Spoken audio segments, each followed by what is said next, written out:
Hello everyone and welcome to the YouTube channel of BeingACCA. This is Tushita Gupta, ACCA affiliate, and in this video we are going to be continuing with the third OT case of FM pre-September 2023 mock. The name of the question is CAS Company and it is a question based on your foreign exchange risk management. So let's get started.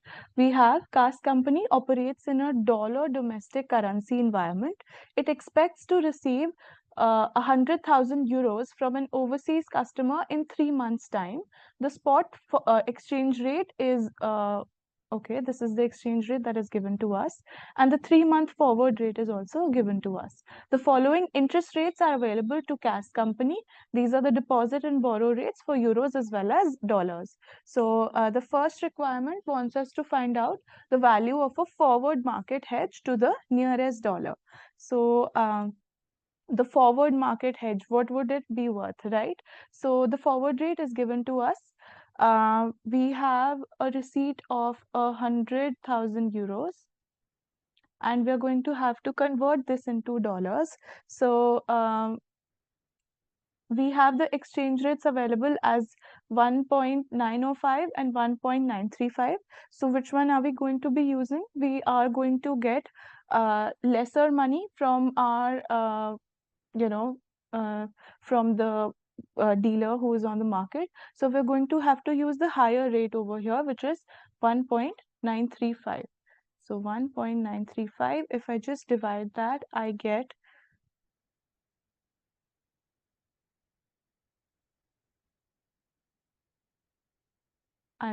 my answer over here as 51680, and this is what I will type over here.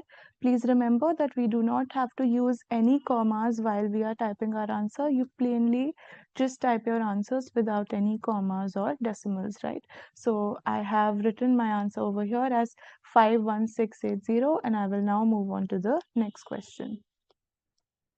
Right. So the next question wants us to find out the amount to be either deposited or borrowed now in dollars to hedge the euro receipt using a money market hedge to the nearest dollars.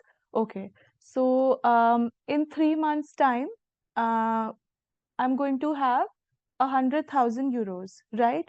So they would have to apply the euro borrowing rate for 3 months. So the euro borrowing rate is given to us as 4% per year. So if I just divide that by, if I just convert it for a yearly basis, I want my interest rate to be for 3 months. So this is yearly, so divided by 12 and multiplied by 3.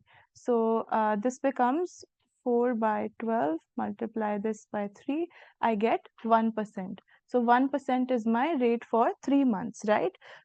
And now I can find the number of euros that we should be borrowing now. So the euros that we have to borrow now will become nothing but 100,000 divided by 1.01, because that is the interest rate that we just found out, right? So with this, I will get 100,000 divided by 1.01. I get my answer as 99009.901. So this is what I'm getting for the euros to be borrowed, and then we have to give our answer in dollars. So we find out that what is the dollar values of these euros right now. So if I have these many euros at the moment, these are my euros at the moment, and then I want to exchange them into dollars at present. So I'm going to be using my spot rates, right? And which spot rate am I going to use? The higher one. Why? Because the dealer will always take advantage. If I go to sell my euros and buy dollars, I will have to use my higher rate, which is, so I'm just going to divide 99009.901 by the higher rate, which is 1.845. And if I just divide that 1.845, I have my answer as 53,663.903. So if I have to round it to the nearest dollar, since this is 0.9, so I'm just going to write this as 53,664. I will type my answer my answer is 53664. So I have typed my answer and now I am moving on to the next question. So this question wants me, which two of the following statements are true of forward contracts? So we need to find out which statements are true with respect to forward contracts. So forward contracts, let's read the statements. They are traded on exchanges. So forward contracts are over the counter contracts, and hence they are not traded on the exchanges. That is why this statement is wrong. Moving on to the next one, they fix the rate for a future transaction. Yes, this is what they do. They are your binding contracts and they will fix your rate for the future transaction. So yes, this is true. They can be renegotiated after agreement. No, these are binding contracts. They cannot be negotiated. Once the agreement has been done, they cannot be either sold to someone else or even the terms cannot be renegotiated. Then the next option that we have is they create a binding contract between two parties. This is absolutely correct. So moving on to the next question. CAS company has decided to hedge this transaction using a currency option. Which of the following statements is true? So we are given with a few options that CAS company could use. So let's have a look. CAS company should arrange a euro call option. So if they go for a euro call option, this would not fulfill their purpose over here.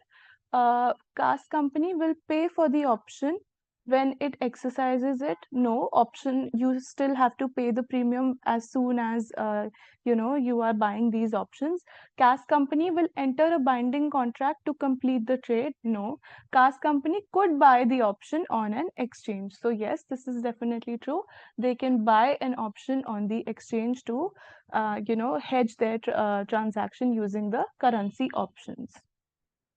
Why the first statement can also be further explained by saying why they will not go for a call option is because they are going to receive the money in euros itself, right?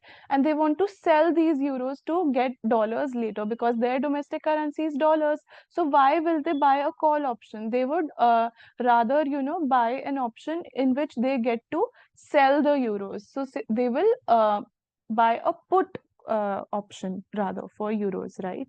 So let's move on to the next one.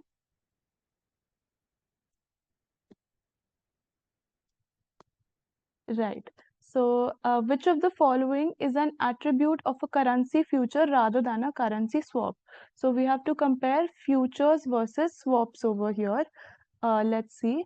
Carries exposure to counterparty risk? No, not really. Exchanges debt from one currency to another? No. So the main difference between futures and swaps is that these are standardized. The futures are standardized contracts to buy or sell a specific amount of currency, whereas your swaps are an agreement to exchange the debt from one currency to another. So there is still a counterparty risk in swaps, right? So this is the attribute of currency futures, that they are standardized contracts to buy or sell a currency.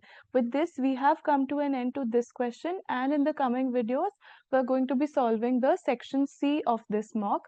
Thank you so much for watching. Stay tuned for the next one.